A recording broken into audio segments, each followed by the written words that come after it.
दोस्तों, आजकल के इस फास्ट जीवन में हम किस तरह से भटक जाते हैं कि हम किसी चीज़ पर फोकस नहीं कर पाते। सोशल मीडिया नोटिफिकेशन से हम आसानी से भटक जाते हैं। हम किसी भी काम को बड़े ही उत्साह के साथ शुरू तो कर देते हैं, लेकिन किसी नई और चमकदार चीज़ के आकर्षण में उस काम को तुरंत छोड़ देते हैं। गौतम बुद्ध की इस कहानी के जरिए आइए जानते हैं कि हम इस समस्या का हल कैसे निकालें। बहुत समय पहले की बात है। किसी गांव में एक सम्राट था। उस सम्राट के पास सब कुछ था। बेशुमार दौलत थी, अच्छी प्रजा थी जो उसका ख्याल रखते थे, उसका आदेशों का पालन किया करते थे और वह भी अपनी प्रजा का खूब ध्यान रखा करता था। उन्हें कभी किसी चीज़ की कोई कमी महसूस होने नहीं देता था। कहने को तो उस सम्राट के पास सब कुछ था, किसी चीज़ की कोई भी कमी नहीं थी, लेकिन उसका मन कभी किसी एक काम पर नहीं टिक पाता था।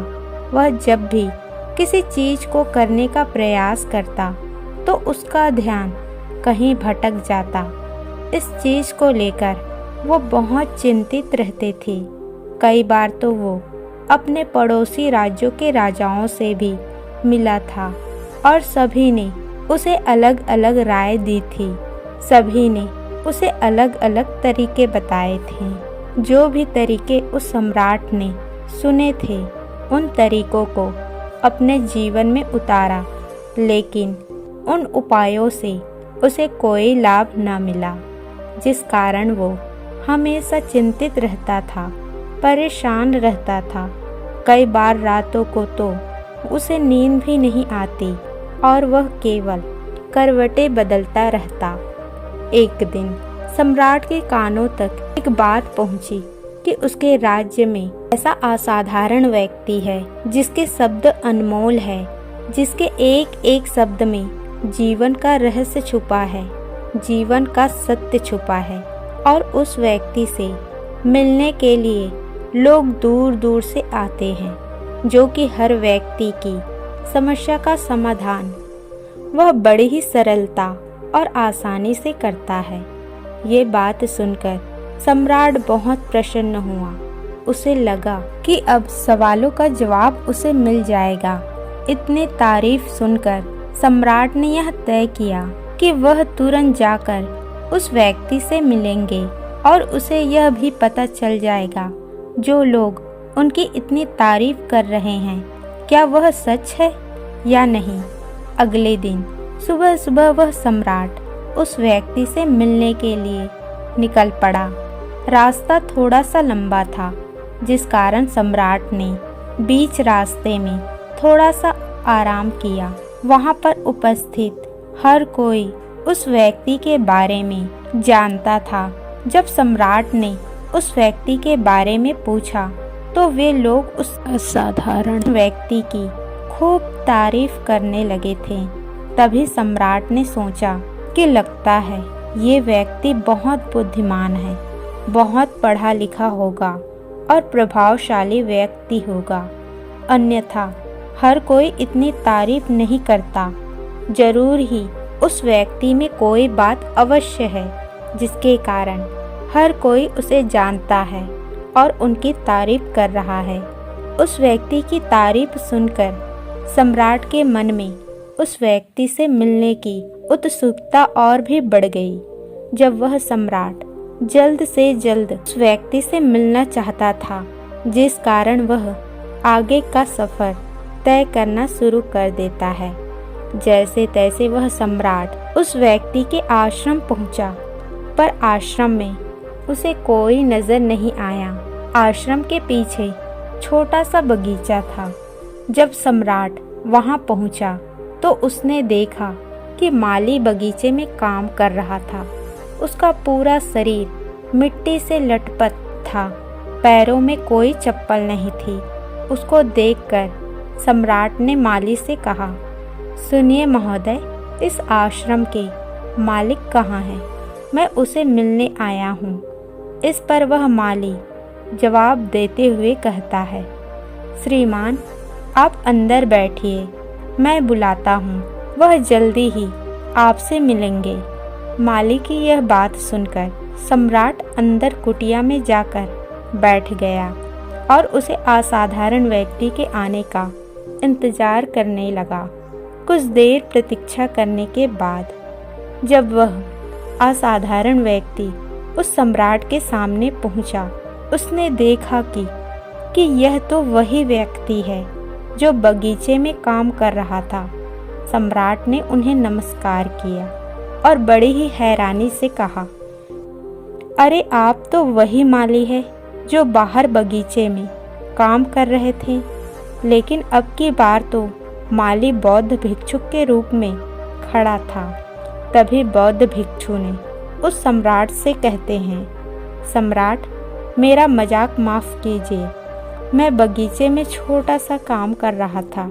मैं ही यहाँ का माली हूँ और मैं ही वह असाधारण व्यक्ति हूँ जिससे आप यहाँ इतनी दूर मिलने आए हैं। कृपया करके अपने आने का कारण बताइए।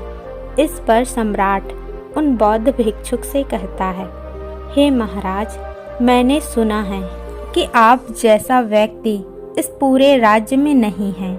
मैंने आपकी तारीफ सुनी है। मैंने आपके बारे में कई सारे अच्छी बातें सुनी हैं।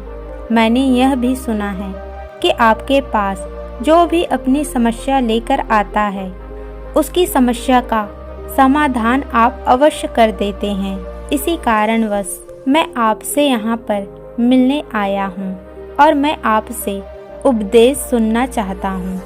लेकिन मेरे मन में एक शंका है। इस पर बौद्ध भिक्षुक सम्राट से कहते हैं, कैसी शंका? उस पर सम्राट कहता है, मैंने बड़े बड़े विद्वानों को देखा है, मैंने बड़े बड़े ज्ञानिकों को देखा है। वो जब भी चलते हैं तो उनके पास तरह तरह के ज्ञान की किताबें होती है। उनके पास ऐसा कोई संकेत जरूर नज़र आता है जिससे यह पता चल सकता है कि वे लोग ज्ञानी हैं। लेकिन आपके पास न तो ज्ञान की किताबें हैं और न ही कोई कला के संकेत। आप तो नज़र आ रहे हैं, लेकिन उसके बावजूद आप बहुत शांत नज़र आ रहे हैं। क्या आप मुझे उसका रहस्य बता सकते हैं? इस पर बौद्ध भिक्षुक मुस्कुराने लगे और सम्राट से कहते हैं, मेरा ज्ञान तो संसार में प्रकृति के हर जगह है। मैं अपना ज्ञान जीवन की सरल और साधारण वस्तुओं से ही लेता हूँ। पर महाराज, आप यहाँ किस समस्या को लेकर परेशान हैं? कृपया आप मुझे आप यहाँ आने का कारण बताइए। इस पर सम्राट कहते हैं, हे गुरुवर, मेरे यहाँ आने का कारण यह है कि मैं किसी भी काम को लेकर लंबे समय तक उसे ध्यान नहीं लगा पाता। मैं कुछ देर में उस कार्य से भटक जाता हूँ। कृपया कर मुझे अपने समस्या का समाधान बताइए। मैं इस बात से चिंतित हूँ। बौद्ध भिक्षुक ने सम्राट के चिंता को समझकर कहा, महाराज, आपकी समस्या मुझे समझ आ गई। आप जिस प्रकार ध्यान नहीं लगा पा रहे हैं, उससे आप जिस प्रकार ध्यान नहीं लगा पा रहे हैं, उसके लिए मैं आपको उपाय बता सकता हूँ। लेकिन आज आपको थोड़ी देर हो चुकी है। आप मुझे कल सुबह मिलिएगा। कल सुबह का समय ठीक रहेगा। कल सुबह जल्द आप मुझसे मिलेंगे तो मैं आपके सभी सवालों का जवाब आपको दे दूंगा। यह कहकर बौद्ध भिक्षुक वापस अपने बगीचे में लौट गए और वह सम्राट भी वापस अपने महल लौट गए। लेकिन सम्राट को रात भर नींद नहीं आई।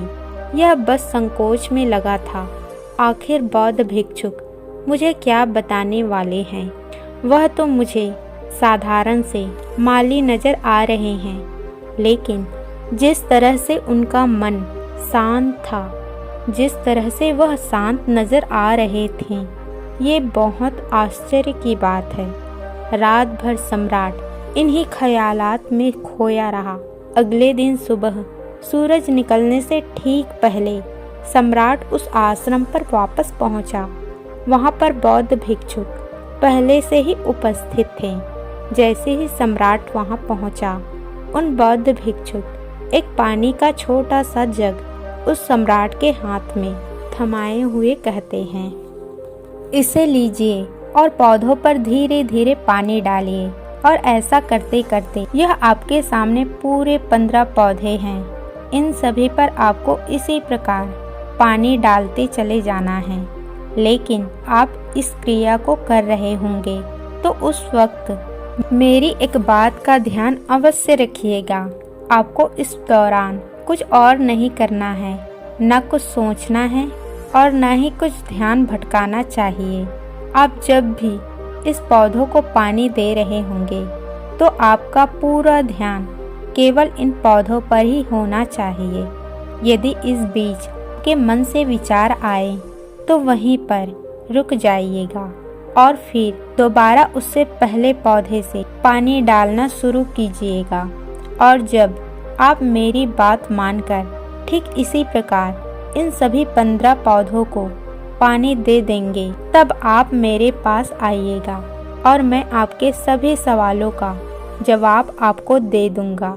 उस सम्राट ने आज तक ऐसा कोई काम नहीं किया था और सम्राट को यह काम बहुत छोटा सा लग रहा था। सम्राट पहली बार ऐसा कुछ काम करने जा रहा था।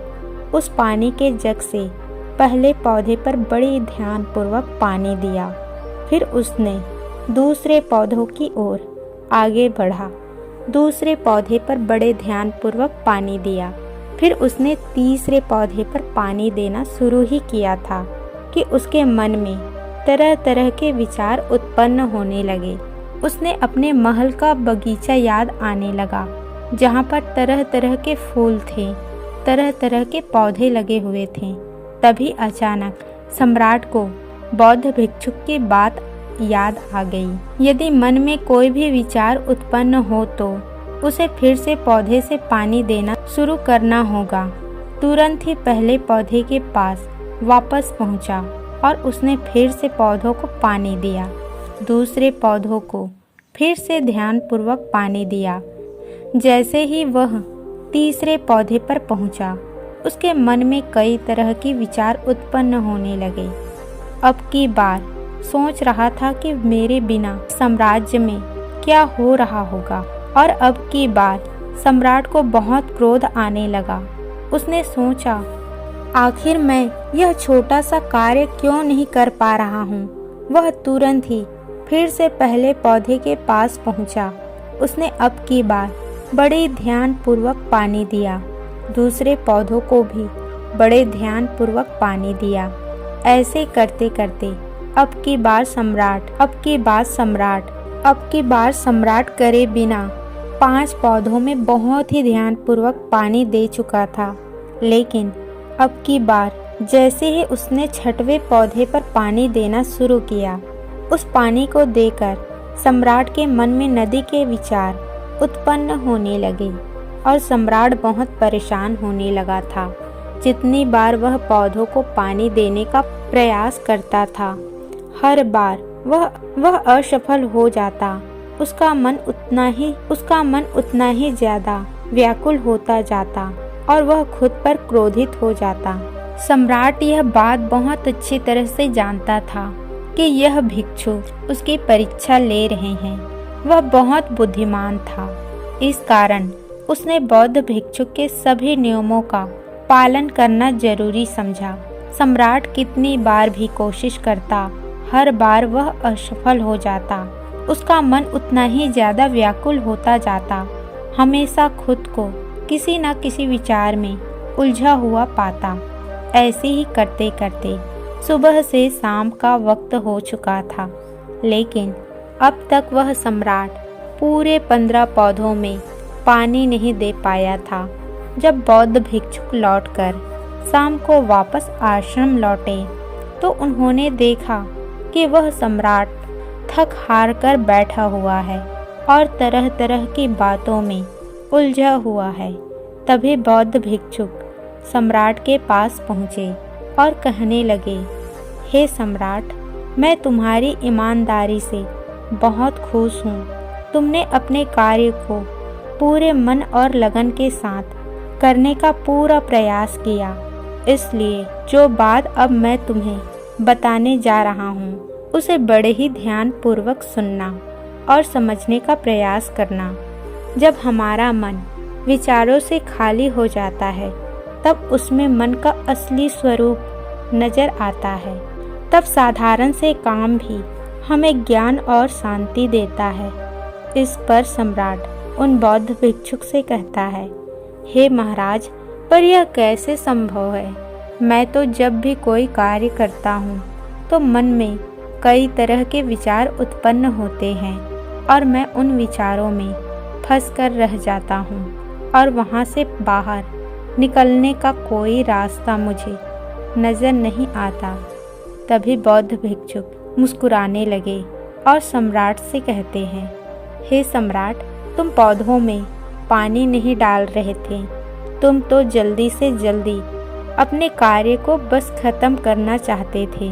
तुम्हारे मन में ये विचार उत्पन्न हो रहा था कि तुम जल्दी से जल्दी इन 15 पौधों में पानी दे दो और उसके बाद तुम मुझे बोल सको, मुझसे अपने प्रश्नों का उत्तर जान सको।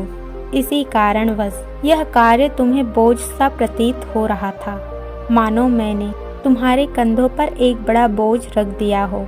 और यही कारण है कि तुम अपने आप को इस पल में रोक नहीं पाए।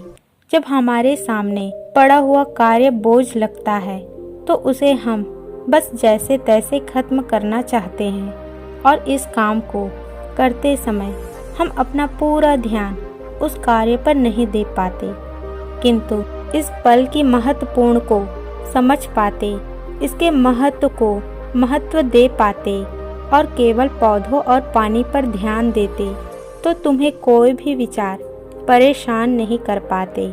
इस पर सम्राट कहता है, हे महाराज, मुझे आपकी ये बात समझ में आ रही है कि मैं जल्दी जल्दी वह है अपनी सांसों पर ध्यान देना, इसलिए अपनी सांसों पर ध्यान देना सीखो। हम किस तरह से सांस ले रहे हैं और किस तरह से छोड़ रहे हैं, इस बात को देखने और समझने का प्रयास करो। तब तुम्हें यह समझ में आ जाएगा तुम्हारा शांत मन तो तुम्हारी सांसों से साथ ही बना हुआ है। उसके बाद तुम चाहो तो कोई भी कार्य करते वक्त भी तुम अपनी सांसों पर ध्यान दे सकते हो। जब तुम कहीं चल रहे हो, कहीं दौड़ रहे हो, कोई ऐसा कार्य कर रहे हो तो तुम्हें अपनी सांसों पर ध्यान देना चाहिए, या कोई भी ऐसी क्रिया जो तुम्हें वर्तमान से जोड़े रखे। इसका एक और तरीका है, 2-4 मिनट अपने आसपास के प्रकृति पर गौर करो, देखो कि क्या चल रहा है तुम्हारे आसपास। इससे तुम वर्तमान में आ जाओगे। फिर तुम अपने कार्य को जल्दी जल्दी खत्म नहीं करोगे, उसे पूरे मन से करने का प्रयास करो, जिससे तुम्हारा मन पर एकाग्र होगा। और जब तुम्हारा मन एकाग्र होगा, तुम चाहे कोई भी कार्य क्यों ना करो, फिर चाहे वह छोटा हो या बड़ा, तुम्हारा मन उससे पूरी तरह विलीन हो जाएगा और वह कार्य ही तुम्हें शांति और ज्ञान भी प्रदान करेगा। ऐसे समय पर हमारे मन में किसी प्रकार के कोई विचार उत्पन्न नहीं हो पाते, और जब हम ऐसे करते हैं तो कर्ता और कर्म एक हो जाते हैं और हमारे भीतर जो शांति है वह प्रकट होने लगती है। हम उसमें मगन हो जाते हैं। इसे तुम चाहे तो आनंद कह सकते हो या फिर वर्तमान में जीना कह सकते हो, और यह अवस्था बड़ी सरलता से प्राप्त भी कर सकते हो। बस तुम्हें केवल अभ्यास करना होगा।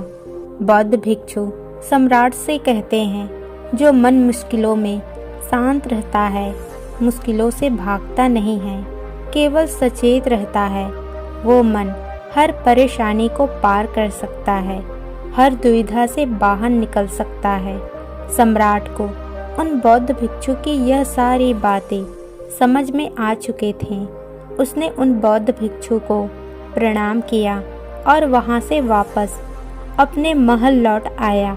उसने अपनी सांसों पर ध्यान देना शुरू किया और धीरे धीरे निरंतर अभ्यास के कारण वह अपने हर कार्य को ध्यान और मन लगाकर किया करता, जिससे उसे असीम शांति मिलती थी और वह छोटे छोटे कार्यों से भी बड़े से बड़ा ज्ञान प्राप्त कर लेता था।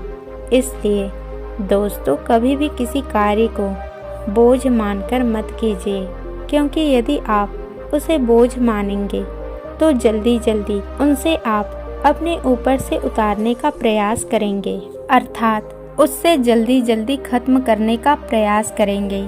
लेकिन इस प्रयास के दौरान आप जो भी कार्य करेंगे वह पूरे मन और लगन से नहीं हो पाएगा, और ऐसे में आप उस कार्य को जो अंजाम देना चाहते हैं, हो सकता है कि आप उसे अंजाम भी न दे सके, और इसी कारणवश आपके मन में तनाव भी पैदा हो जाता है।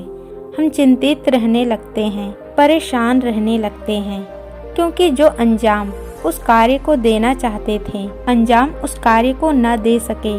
और हम में से अधिकांश लोग यही गलतियां करते हैं। जब उन्हें कोई कार्य सौंपा जाता है तो उस कार्य को प्रयास तो करते, लेकिन वह चाहते हैं कि वह कार्य इतनी जल्दी खत्म हो जाए, और वह उस कार्य को करते वक्त अपने आप को वहाँ पर नहीं रख पाते, बल्कि उनका मन तो कहीं और कहीं भटकता रहता है, जिससे हमारा मन हम पर हावी होने लगता है, हमें तरह तरह के विचार दिखाता है और हम उन विचारों में डूबते चले जाते हैं, हम उन विचारों में फंसते चले जाते हैं, और फिर वहाँ से हमें निकलने का कोई रास्ता नजर नहीं आता, जिससे हमारे मन में तनाव पैदा होने लगते हैं। हम बहुत परेशान रहने लगते हैं, हम चाहकर भी किसी कार्य को नहीं कर पाते, और जो कार्य हमें वर्तमान की ओर ले जा सकता था, उस दरवाजे को हम खुद ही बंद कर देते हैं, क्योंकि वह कार्य हमें बोझ लगने लगता है। इसलिए जब भी आप कोई कार्य शुरू करना चाहते हैं तो उससे पहले अपना पूरा ध्यान अपनी सांसों पर केंद्रित करें। फिर चाहे तो अपने काम के दौरान भी अपनी सांसों पर अपना ध्यान लगाए रख सकते हैं, और यही सांस का ध्यान है, यह आपके काम के ध्यान में परिवर्तित हो जाएगा, और इस कार्य में जो भी कठिनाइयाँ उत्पन्न हो रही है उसे आप पल भर में सुलझा देंगे।